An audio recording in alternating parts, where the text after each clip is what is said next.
Jadi di film ini aku berperan sebagai Alita. Alita ini mungkin kurang lebih umurnya 28 tahun, 27 tahun, yang lagi punya masalah dengan pasangannya. Dia ini sebenarnya itu tipikal perempuan yang sangat suka sekali sama karir. Jadi memang dia punya masalah dengan komitmen bersama dengan pasangannya, yang akhirnya membawa dia ke dalam perjalanan yang menurut aku lumayan spiritual, ya, gitu sih.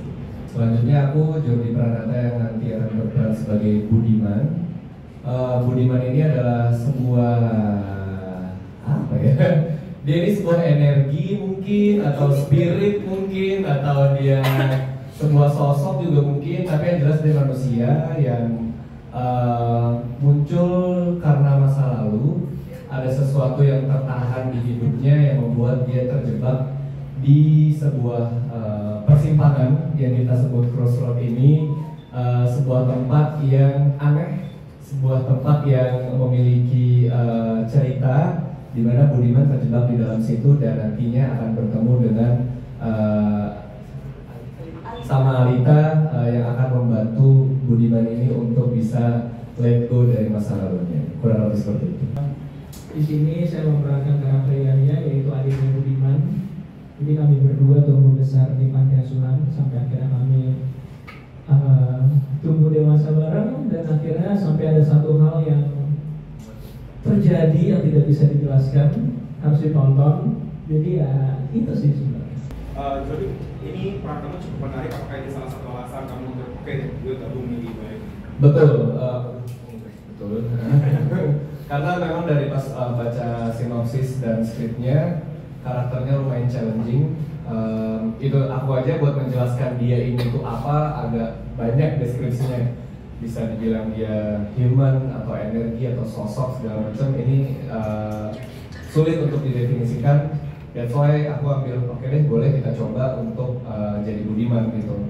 Berbeda dengan film-film lain, Crossroad ini memiliki premis dan cerita yang menarik dan challenging buat aku sendiri. Ada treatment syuting baru yang kamu rasakan mungkin? Treatment syutingnya yang aku hadapin lumayan ada kesulitan. Maksudnya bukan kesulitan sih, challenging itu lumayan challenging. Karena ya ini gimana caranya ya? Apakah dia punya emosi? Atau kalaupun dia nggak punya emosi, apakah dia hantu? Enggak juga gitu. Kalau misalnya memiliki emosi, kenapa dia bisa kayak gitu? Nah, itu tuh lumayan mencari tahu bareng-bareng sama sutradara. Terus sangkut pautnya juga dengan karakternya Maizura dan Ucup gitu. Budiman itu seperti apa ya, dicari tahunya bareng-bareng gitu. Maizura sama Yusuf apa yang akhirnya kalau tadi kan dibilang karena karakternya kalian berdua apa yang Bikin joy itu? Kalau dari aku, perjalanan filmnya ini lumayan menarik dan challenging juga. Di sinopsis sendiri juga tadi kita sempat lupa menjelaskan bahwa jadi di dalam persimpangan ini Alita itu masuk ke dalam, aku bilangnya perjalanan spiritual ya, karena dia bisa bangun lagi di tempat yang sama dengan situasi yang sama sampai dia harus memecahkan sebuah konflik yang terjadi antara Budiman dan masa lalunya gitu. Jadi menurut aku challengingnya itu di saat aku harus mengulang time looping ya, ada time looping di situ, tapi harus ada pengembangan gitu dari respon karakter aku sendiri gitu. Jadi itu yang menurut aku challenging. Dari segi ceritanya juga sangat menarik sekali, kayaknya membutuhkan memang kebiasaan diri ya, dan kayak adaptasi lagi. Jadi menurut aku kayak ya udah keren, menarik, dan aku belum pernah main genre kayak gini, jadi udah pasti. Karena ada gue kan. Ya, karena ada Jordi dan Maizura tentunya. Lebih tepatnya waktu ketika dikasih deck pertama kali, baca sinopsis fullnya kayak gimana, setelah itu kepikiran sih gak bisa tidur. Jadi kayak ada hal yang ganjel gitu. Gue harus ikut nih biar tahu alasannya kenapa ada ceritanya kayak gini segala macem.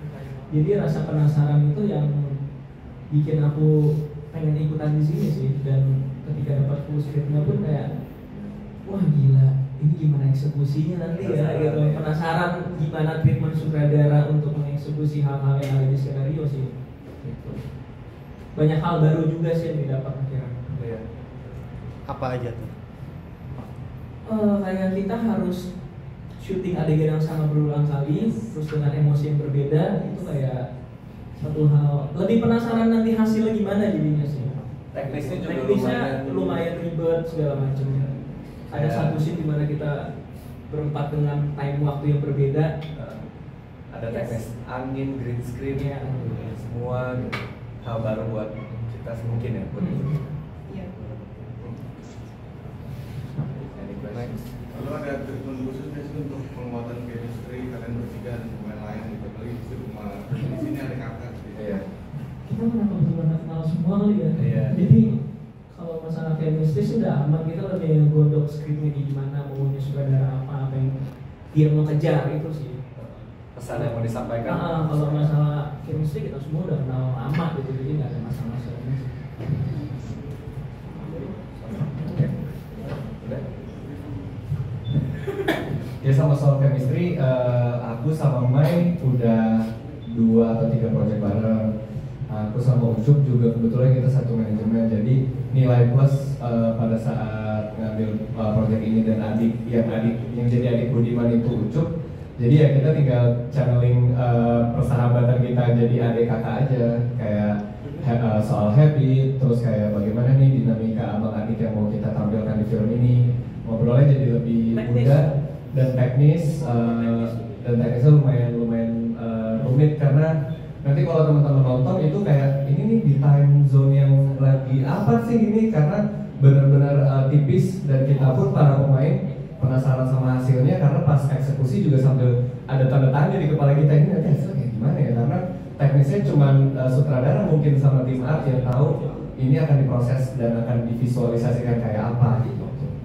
Itu sih, jadi chemistry alhamdulillah cukup mudah karena kita udah temenan lama sebelumnya.